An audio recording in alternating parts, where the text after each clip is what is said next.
oil sands. In Canada, we like to call them oil sands, much prettier, smells better than tar sands. We call them oil sands. I've been asked to not only address U.S.-Canadian energy policy, but to address more specifically the new U.S. president and American energy policy and where it's going. What is the president's program in a nutshell? The president's program is essentially an anti-hydrocarbon program. One ought not to mince words on this. Is there a problem in this policy? Yeah, frankly there is. And the problem with the policy is that it seeks a vision of a world in which hydrocarbons are much less important.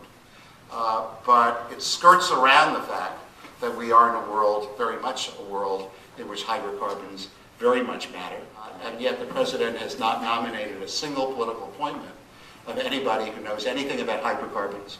He has not named anyone to a political position who has any familiarity with the international diplomacy of hydrocarbons. So I think there will be an obstacle or two in the way of confronting problems as they emerge. I will reflect my own prejudice in believing that we are about to enter a period of time, an extended period of time, of very low energy prices, which will make the urgency of doing something as time goes by a significantly lower priority.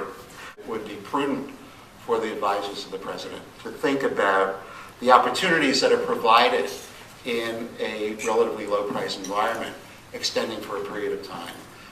The opportunities that would be gained in dealing bilaterally with Venezuela, with Iran, with Russia. The question that we're posed with or seized with tonight is where do we go from here? The importance of Canada to the U.S. energy supply is, mostly goes unnoticed. It's like an old married couple. We're taken for granted. You could send flowers once in a while, it would be nice, but, and it goes unnoticed because it goes through without a lot of drama. I'm not from Alberta originally. I moved there about 10 years ago, and I really thought that the oil patch there had gotten over the National Energy Program. Oh no, they haven't. They still spit on the ground when they say that. It's just like, it's horrible. They can't get over it.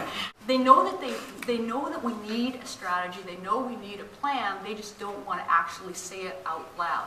So what they default to, and I'm not kidding about this, I'm not making this part up, Joseph, they actually call it a thingy. We need an energy thingy, because they can't say strategy, because that's bad. President Obama's plan, at least he's got one, and he's got a plan, so when it comes time to negotiate, I have a fear that we're going to be negotiating from a position of weakness. Canada, though, is behind in terms of its desire to see anything in terms of renewable energy. The last budget that came out 2 weeks ago had absolutely nothing in it for anything that would look remotely like Obama's green plan, so that's a problem. We do need to cooperate because, as has been mentioned, the oil sands have issues down here. And rightfully so. I mean, there are environmental issues associated with them, and we have to get past that. The government of Alberta may not have seized upon the enormity of the challenge, and I think that's fair. I think they're more aware of it than they were 5 years ago, but I think that it's still looming there, and they likely have not, seized how important it is.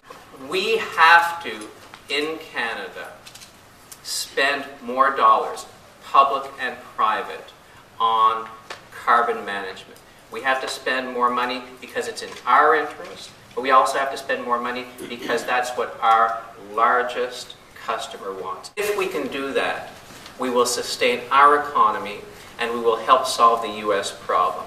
If we can't do that, I quite honestly don't know what will happen. The Bishop in northern Alberta has actually been on the record as saying that the oil sands are sinful. So with God not actually being on our side, I don't know where we move to now. So we'll leave it at that. Great. Well, thank you very much.